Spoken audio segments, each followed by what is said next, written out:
Thanks for joining us. And today we're going to talk about Kriya Yoga and overcoming anger.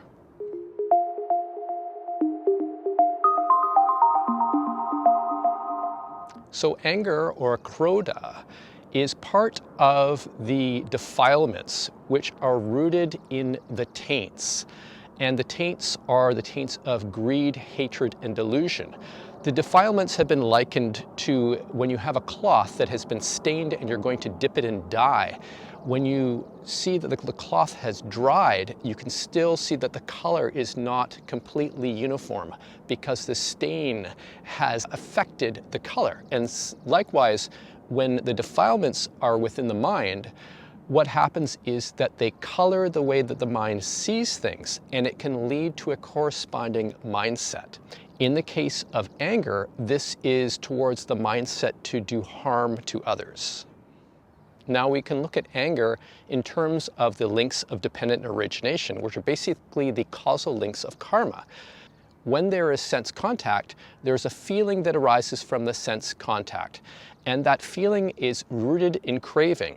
It is normally the reaction to a sensation in terms of like, dislike, or identification. In the case of anger, the root craving is around aversion.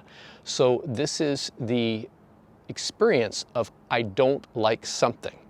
So when the feeling of aversion arises in response to the sense contact, that can be further solidified by clinging. And clinging is a rationalization of one's feelings. If one feels aversion, then one starts to construct a rationalization why one continues to feel aversion. I don't like that because. And so this can often happen very quickly in one's mind, and one may not even be aware of it as a karmic pattern is set down to be reactive towards a certain sensation and to feel aversion. When this clinging gets further solidified, it happens in terms of habitual tendencies, bhava or embodiment. Habitual tendencies to react to certain stimuli in certain ways. And one can develop almost an identity around it. For example, whenever this happens, this makes me feel. And so one takes it on as a sense of identity. This is an embodiment. And normally at this point, as the aversion, ill will, and anger is simmering, one is no longer able to discern whether or not one's state of mind is wholesome or unwholesome. And this leads to angry thoughts or angry actions. Basically, it's the birth of action, jati, and when those actions have been carried out, they are karmically binding. You're creating new karma that will manifest results. The good news is that one can use right effort to let go of aversion, ill will, or anger at any point from the arising of sense contact and feeling to before the birth of action. One can engage in right effort. However, the farther down the links of dependent origination you go towards the birth of action, the more challenging it gets to let go. At the level of feeling and craving, it is relatively simple to see aversion arising or ill will arising. But when you get to the level of embodiment, where it becomes habitual tendencies and it becomes normalized, if you will, by one's actions, it becomes harder to let go of the attachment to the aversion, ill will, or anger. So what is right effort? Right effort is the prevention of unarisen, unwholesome states. It is the abandoning of arisen, unwholesome states. It is the arising of wholesome states.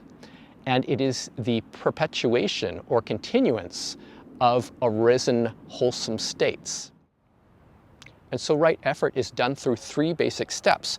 One is the recognition of arisen, unwholesome states. In the case of aversion or ill will, when one is aware of that, that is the recognition of that arising, unwholesome state.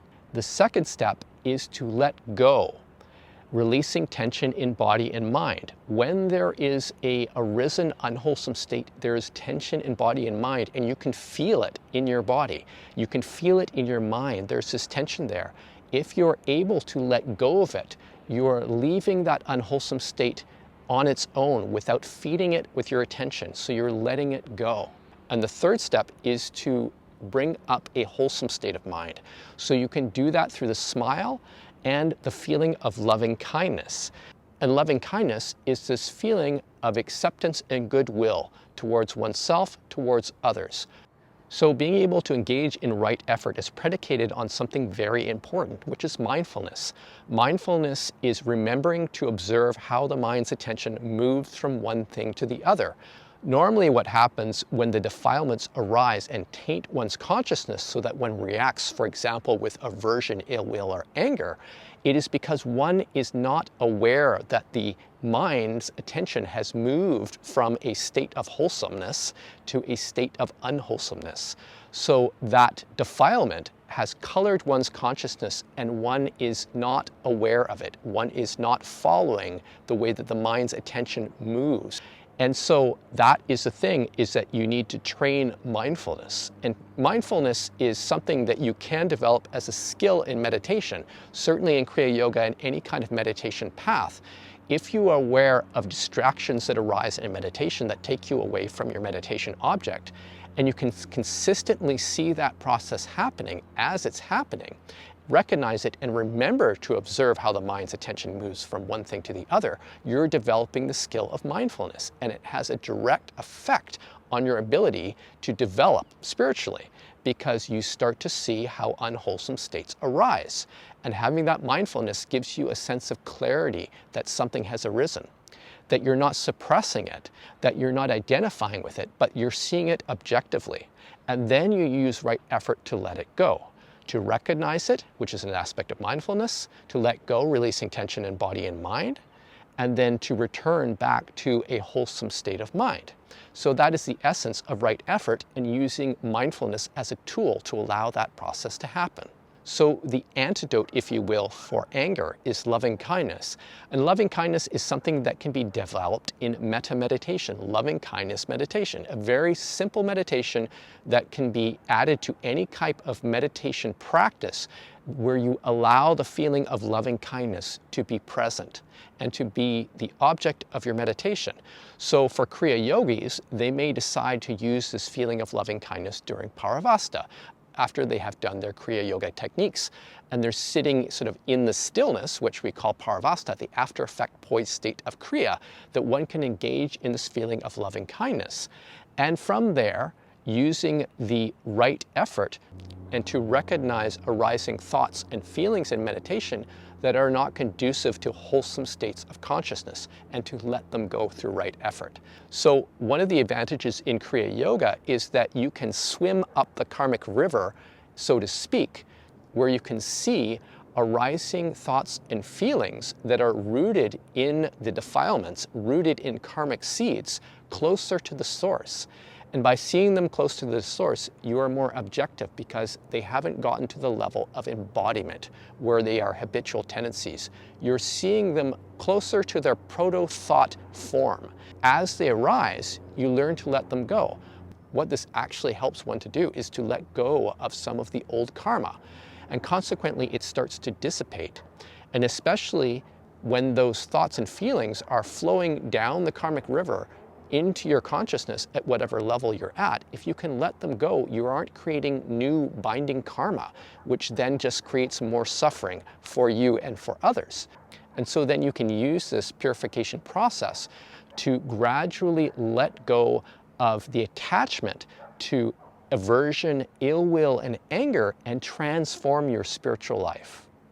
So if you have any questions about this video, feel free to send me an email at info@modernkriya.com. Also check our website at modernkriya.com and our YouTube channel. So thanks for joining us, and we will see you next time.